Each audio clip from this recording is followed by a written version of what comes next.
Welcome back, everybody, for another deep dive.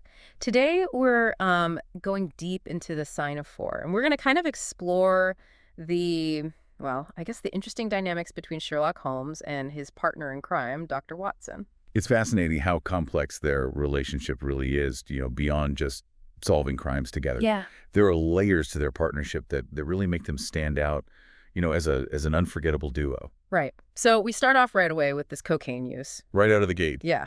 Holmes is talking about how it's like transcendently stimulating, especially, he's bored.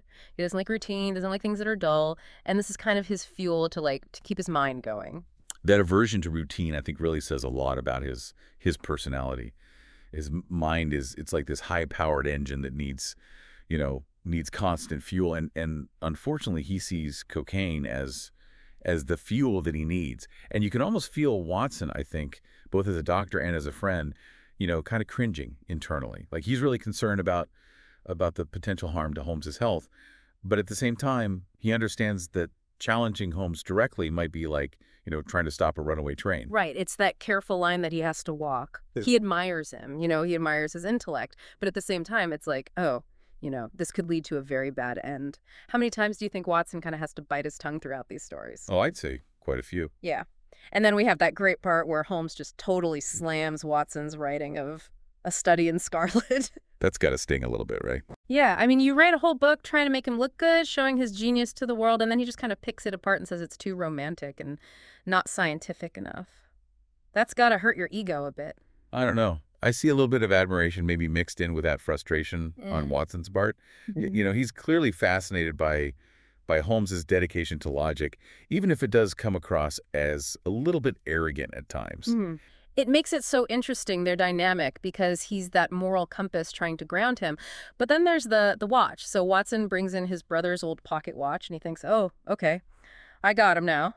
But Holmes is disappointed right away that it's been clean because it wipes away all those little clues. But that's where Holmes's true genius comes out. Yeah. He understands that objects, they aren't just things. They're records of human behavior. Every scratch on that watch tells a story about the person who owned it. And boy, what a story. He deduces that it belonged to Watson's elder brother, who inherited it from his father, and goes on to say that he was untidy, in trouble financially all the time, and probably a heavy drinker. All of that from looking at a watch. I would have fainted.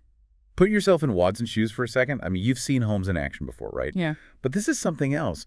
It's like watching a magician pull a rabbit out of a hat. Only instead of a rabbit, it's this detailed biography of your deceased brother. Imagine Watson must have been astonished. Oh, I'm sure. And it just makes you eager to see how he's going to apply those same skills to a real case, Absolutely. Speaking of which. Enter Miss Mary Morstan. Yeah.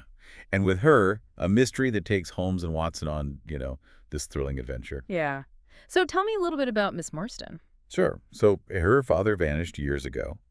And since then, she's received this yearly gift of valuable pearl. And now she's received a cryptic letter inviting her to a meeting signed only by an unknown friend. Okay, so the intrigue thickens. Yeah. And, of course, Holmes is immediately hooked. He analyzes the letter and deduces details about the writer's personality just from the stationery and the handwriting. I mean, incredible. I think it's a fantastic example of Holmes's methods in action. Like, he's not just looking, he's observing, drawing conclusions from these smallest details. For instance, he looks at the quality of the paper, and he deduces the writer's likely wealthy. And the handwriting itself, careful handwriting, that suggests to him that the writer's patient and methodical. It's like he's teaching how to be more observant in our own lives, right? Absolutely. Yeah. So off they go to the Lyceum Theater. But Holmes, ever the cautious one, he insists they observe this meeting from a safe distance. And who should greet Miss Morstan but a coachman who specifically asks if they are police officers?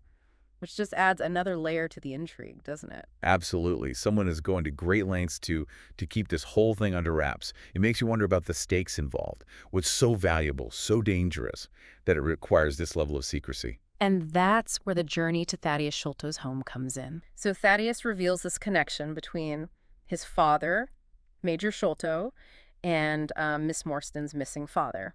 They served together in India and somehow acquired this Agra treasure. That's right. And that's kind of where the seeds of betrayal are sown. Their partnership dissolves into fear and paranoia, especially surrounding this image of a man with a wooden leg. Yeah.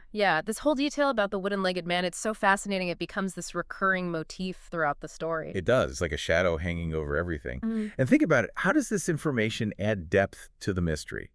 We've got a connection between a missing father and a treasure, an atmosphere of danger, and then this persistent image of this wooden-legged man. Right. And to claim their share of this treasure, Thaddeus, Miss Morstan, Holmes, and Watson set off for Pondicherry Lodge. You could almost feel the tension building, right? Oh, absolutely. The atmosphere at the lodge is described as eerie, thick with anticipation and dread. Yeah, and they're searching for Bartholomew, Thaddeus's twin brother, but instead... They make a gruesome discovery. Bartholomew's found dead.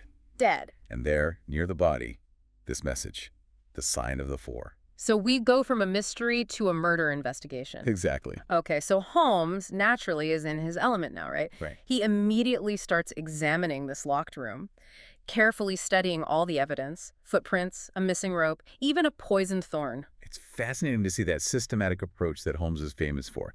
Instead of jumping to conclusions, he pieces the puzzle together, right? Carefully analyzes each clue and forms his deductions. And just as Holmes is starting to kind of unravel the murder, in walks Inspector Athelney Jones. Ah, Inspector Jones, right. He represents this sort of conventional police work.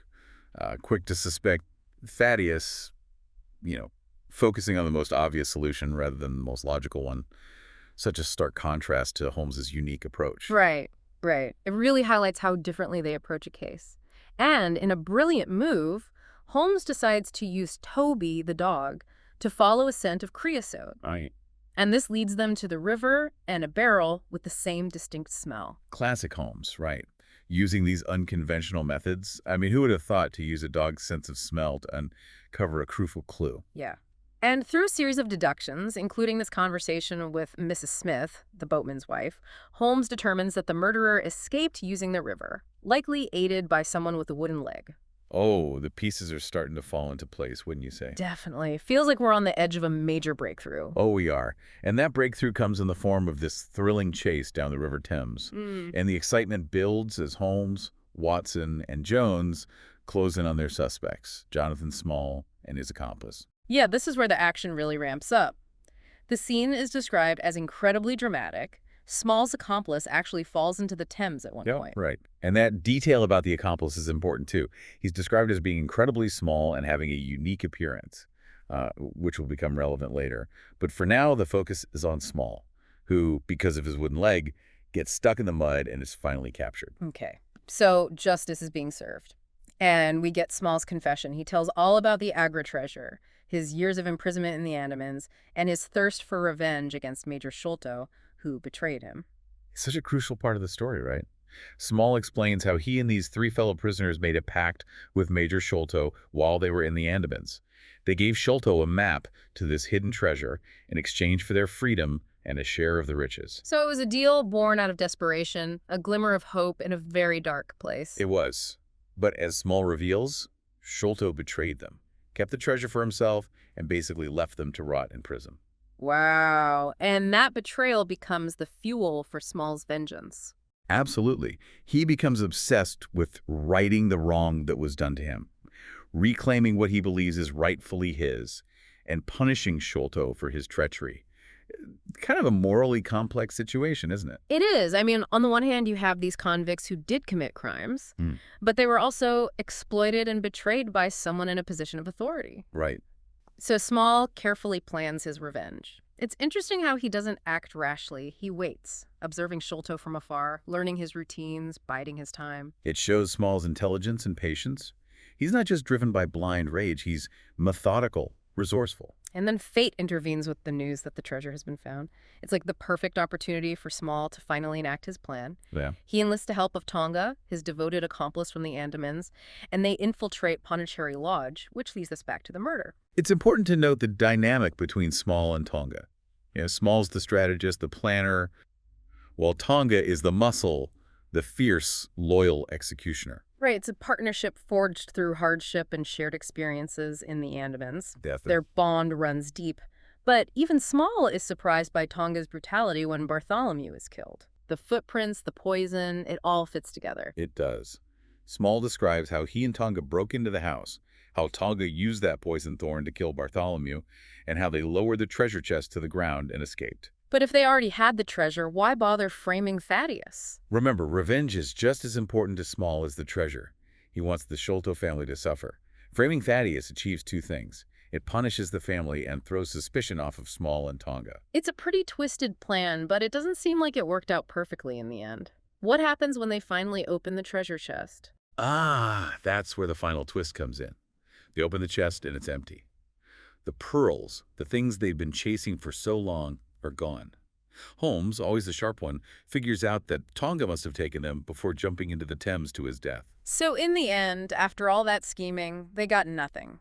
It shows that even the most carefully made plans can fall apart.